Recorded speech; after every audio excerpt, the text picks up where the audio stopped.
اكيد قابلك في يوم من الايام حد مظلوم واتسجن ظلم، بس الادله كانت متلفه له ومرسوم عليه بالملي. كمان في اكلات من اكلاتنا بيتلفق لها تهم هي ملهاش علاقه بيها.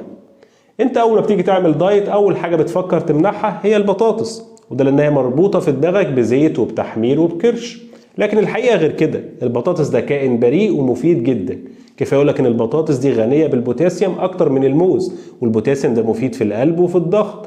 كمان هي غنيه بالالياف ومؤشر الشبع بتاعها عالي، هتديك احساس بالشبع الكبير، وده لان فيها نشويات معقده وامتصاصها بيبقى بطيء. كمان هي بترفعش سكر الدم لو اتاخدت بالشكل المظبوط. يعني البطاطس ما غلطتش؟ ايوه طبعا ما غلطتش، احنا اللي غلطنا في حقها. غلطنا في حقها لما حمرناها في الزيت وعذبناها لما صرخت وقالت الحقوني. غلطنا في حقها لما غرقناها وكتمنا نفسها بالجبنه السايحه. يبقى انت قبل ما تحكم على البطاطس شوف الاول الظروف اللي اتربت فيها. مش دايما الاكل هو المجرم، لكن المجرم الحقيقي هو اللي في المطبخ اللي بيحول البراءه دي كلها لوحش كاسر.